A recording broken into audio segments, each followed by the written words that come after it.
Assalamualaikum warahmatullahi wabarakatuh. Alhamdulillahirabbil alamin. Pemirsa, suatu kebahagiaan dan tentunya puja dan puji kita panjatkan kepada Allah Subhanahu wa taala bahwa hari ini kita masih diberikan kesempatan untuk bersilaturahim.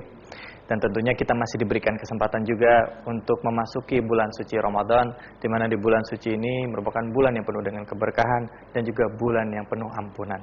Dan di awal pagi ini izinkan saya David Halik menemani Anda dalam acara Tafsir Al-Misbah mengenal surah Al-An'am bersama Bapak Quraisy Shihab dalam rangkaian program Berkah Karunia Ramadan Metro TV.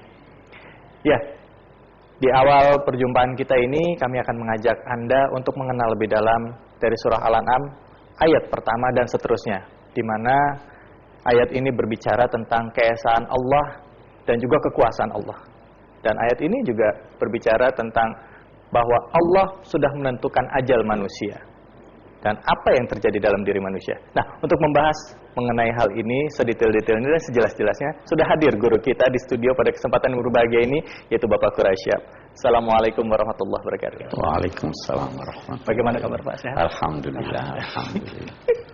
Dan pada kesempatan pagi hari ini, pemirsa, kami tidak hanya berdua, tapi kami juga ditemani oleh ibu-ibu yang telah hadir pada kesempatan kali ini. Terima kasih sebelumnya, ya, yaitu ibu-ibu dari pengajian Nur Anisa Utan Kayu. Assalamualaikum Ibu. Dan juga tidak hanya ibu-ibu, juga hadir kawan-kawan dari JPRMI yang telah tiba di sini. Terima kasih juga atas kehadirannya. Ya Pak Quraisy, mungkin bisa langsung saja Pak Quraisy menjelaskan tentang surat Al-An'am ini. Silakan. Baik, bismillahirrahmanirrahim. Suratul An'am. Al-An'am itu binatang ternak. Surah ini dinamai Suratul An'am karena berkali-kali kata itu disebut di sini, di dalam surah ini. Dan bahasannya atau salah satu bahasannya menyangkut binatang ternak. Banyak surah Al-Quran yang memiliki banyak nama. Tapi suratil An'am ini namanya hanya satu. Kalau Al-Fatihah itu banyak sekali namanya. Al-Fatihah, Ummul Kitab, Ummul Quran, Asy-Syafiyah, Sab'ul Ma'un, banyak sekali namanya. Kalau ini namanya cuma satu, Al-An'am. Surah ini membahas yang pertama, yang pokok tentang keesaan dan kuasa Allah. Yang kedua yang dibahasnya adalah, dalam konteks membahas keesaan dan kuasa Allah itu, di sini ada uraian tentang Nabi Ibrahim.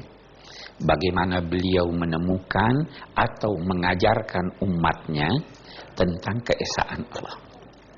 Di sini juga ada dikemukakan tentang kuasa Allah menghidupkan manusia dan menetapkan ajalnya.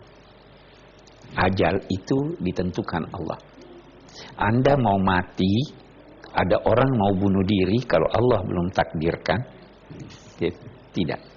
Begitu juga sebaliknya, masih mau hidup, tapi dia tentukan di atas, itu ajal. Nah, itu kuasa Allah. Di sini juga ada kecaman kepada orang-orang musyrik yang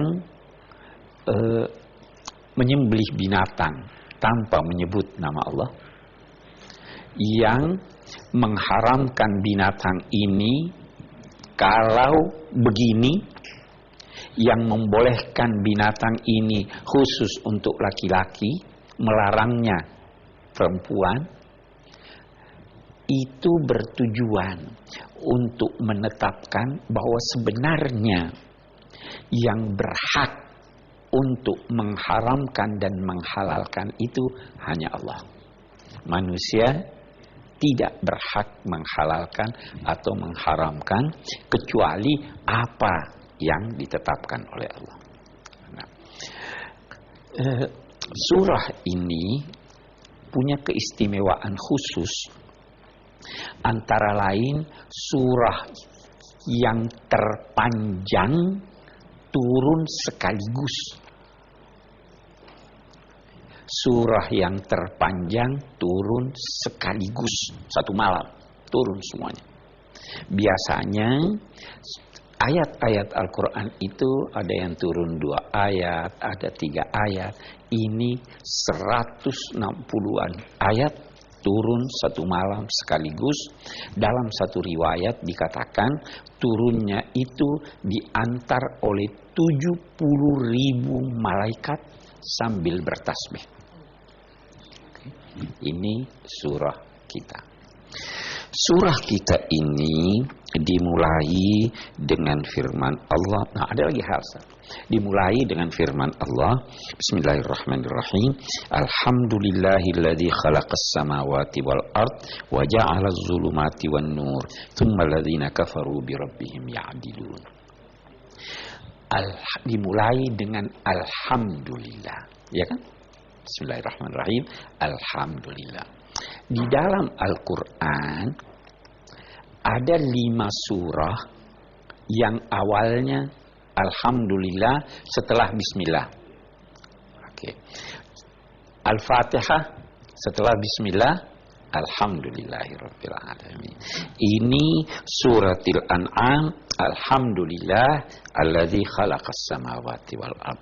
Ada surah Al-Kahfi, apa? Alhamdulillahilladzi anzala ala abdihil kitab wa lam yaj'al lahu iwaja. Apalagi surat Saba, alhamdulillahilladzi lahu ma fis samawati wa ma fil ard wa lahul hamdu fil akhirah. Ada lagi satu surah Fatir. Alhamdulillah itu alhamdulillah ja'ilil malaikati rusula uli ajnihatin masna wa thulatha wa ruba. 4 kali di dalam surah selain Al-Fatihah. 4 kali itu menggambarkan semua nikmat Allah. Nah, yang ketiga, yang dipuji itu melakukannya dengan tidak dengan terpaksa. Ada anak, saya suruh, ayo salat. Tidak mau. Saya pukul kalau tidak salat. Ya kan? Terpaksa. Dipuji atau tidak? Tidak dipuji. Segala puji bagi Allah, itu artinya semua yang dilakukan oleh Allah itu baik, dilakukan tidak dengan terpaksa, dan dilakukan atas dasar pengetahuannya yang menyeluruh. Kita alhamdulillah.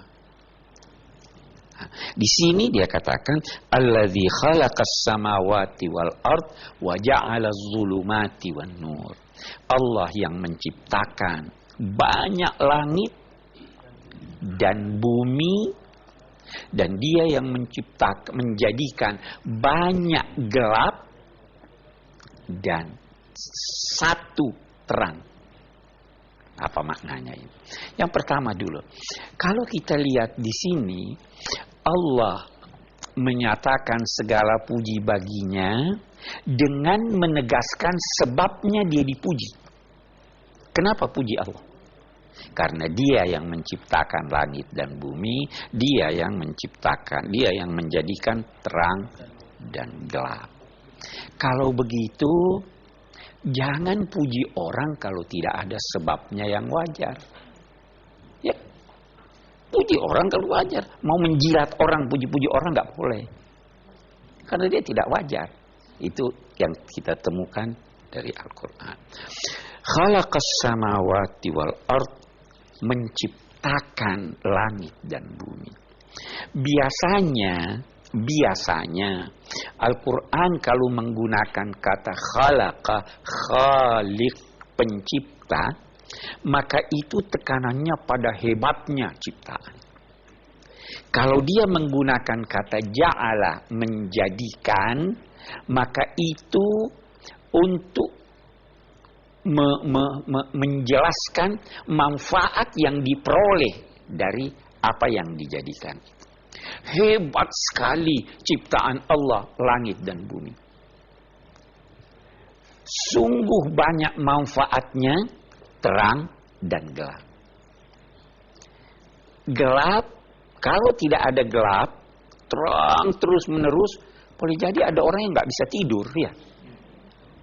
Tapi kalau gelap terus menerus, nggak bisa kerja. Gunakan itu, ya kan? Nah, hal yang menarik di sini atau dari Al-Quran, biasanya kalau Allah menyebut gelap dan menyebut terang, gelap itu dikemukakannya dalam bentuk jamak, banyak. Kalau terang dalam bentuk tunggal. Kenapa? Karena sumber kegelapan itu banyak. Hawa nafsu bukan gelap. Setan bikin gelap. Kebodohan gelap. Sumbernya, penyebabnya banyak. Tapi kalau cahaya, itu sumbernya hanya dari Allah Subhanahu wa ta'ala. Karena itu cahaya dikemukakan dalam bentuk tunggal, gelap dikemukakan dalam bentuk jamak.